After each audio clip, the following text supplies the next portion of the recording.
विधायक मानकर लक्ष टंका दरमा सहित रहिबा तथा अन्य मोबाइल कहतु अन्य सरकारी सुविधा मिल पार्टी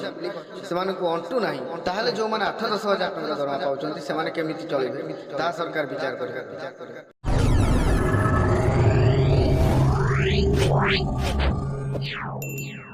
नमस्कार बंधुगण जय जगन्नाथ मैंने लोकप्रतिनिधि विधानसभा को जाइछन्ति तथा आमर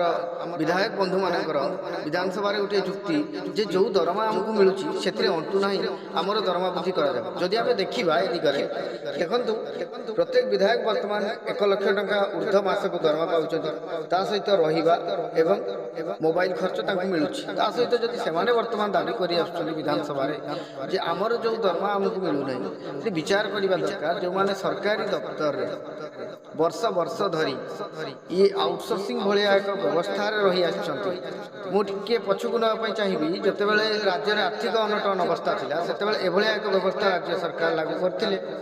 जे राज्य आर्थिक अवस्था भल ना तेणु राज्यर जो युवपीढ़ी अच्छा तथा राज्यवासी शिक्षित युवगोष्ठी जो अच्छा से एक प्रथार से नियोजित करते बर्तमान जदि आम देखा ओडिशा रेभिन्यू सर्कुलर स्टेट हो सारे आर्थिक भाव आम स्वच्छल हो सारे जो आम राज्य में मालमाल योजना जोगे दौचु किंतु जो मैंने असहाय अवस्था कार्य कर किंतु से समय जो मैंने कार्य कर तथा एजेन्सी रही काम कर राज्य सरकार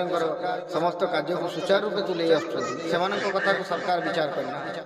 नूतन सरकार आसले समस्त आशा भरसा था निश्चित भाव नूतन सरकार या आउटसोर्सिंग कर्मचारी मान दुख कथा बुझे किंतु ताहा विचार कर जाए अपर पक्षे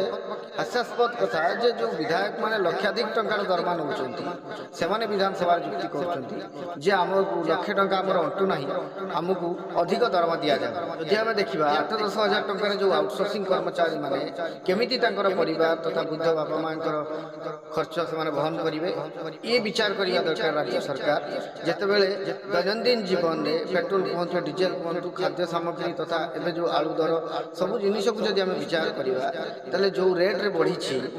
से दिगरे किंतु कर्मचारी माने उपकृत हो पारिना तेणु मुझे वीडियो माध्यम राज्य सरकार को निवेदन करुच्ची जो जनप्रतिनिधि मान कथा विचार करूँ तत्सहित जो मैंने असहाय भाव अच्छा आउटसोर्सिंग कर्मचारी से कथा को आग विचार कर न्याय दि जाऊ चाकरी स्थायी कर तत्सहित जड़े परिवार प्रतिपोषण करने आज समय जहाँ भी आवश्यकता रही पूरण कर रही। नमस्कार।